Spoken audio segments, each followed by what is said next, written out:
Any yoga sequence can be adapted to students' level with use of props. Hi there, namaste and welcome to our channel. We haven't done a sequence with the use of the Dharma yoga wheel, but it's never late. Today's sequence shall be hip opening yoga sequence with use of Dharma wheel by Tummee.com, a yoga sequencing app for yoga teachers. The Dharma wheel is a very versatile prop for heart opening, deep back bends, side bends, core strengthening, and even for advanced inversions. In this sequence, the wheel is used for giving a deeper stretch to the hamstrings and for balance. This sequence also has certain peak poses like Halasana, Ustrasana, and Vasisthasana. So besides stretching the hips, quadriceps, inner thighs, and hamstrings, this sequence also makes the students confident by doing many peak poses with the help of the wheel. In all the poses, the wheel is faced against the wall with the student facing the wall so that the wheel doesn't slip away from the mat. The sequence is divided into three parts. Part 1, a set of standing poses. Part 2, a set of kneeling poses. And Part 3, a set of sitting poses and balancing poses. So before we begin, we can add a short warm-up like Surya Namaskar because warm-ups are very important in such intense stretch classes. Now we start with the deep hamstring stretch pose that is Uttanasana with the wheel. It is very helpful for students who still haven't gained flexibility in the spine and hamstrings to do a complete forward bend. A gentle start to the sequence. Ask students to maintain balance by placing the wheel in between the feet so it doesn't roll off. Using the wall as support for the wheel, students do Virabhadrasana 3 with the yoga wheel. The wheel helps in having the hips square. The forward bend gives a good stretch to the hamstrings in the front leg, and the balance on one leg prepares the students for Ardha Chandrasana further in the sequence. Next, students do Parivritta Trikonasana with wheel.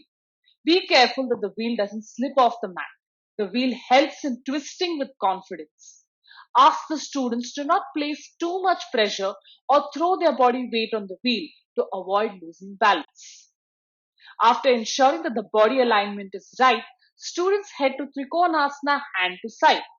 Students will find the alignment right when their upper arm comes in contact with the wall, which will ensure a deep lateral side bend. The palm is supported on the wheel because of which students can remain in this pose for long. From here, students head to Ardha Chandrasana with wheel and wall. All three previous poses has made the student's leg strong enough to do such a balancing pose. The stretch is felt in the leg on which the student balances. There is a deep stretch from the hamstring up to the inner thighs. Next, students slowly land the behind leg to do Padhudanasana.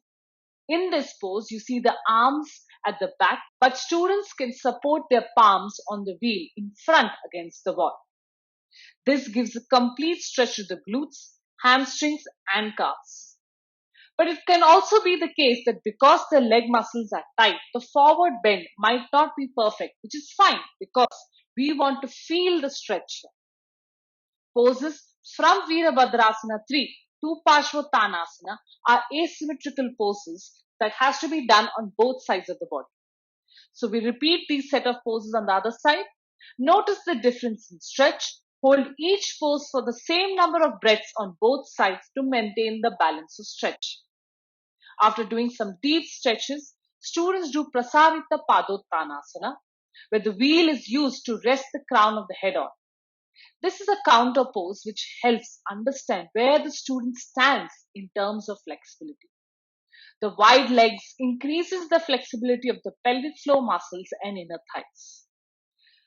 A symmetrical pose should follow a set of asymmetrical poses as the rest pose or relaxing pose. In this case, students can let loose of their upper body and focus on breathing.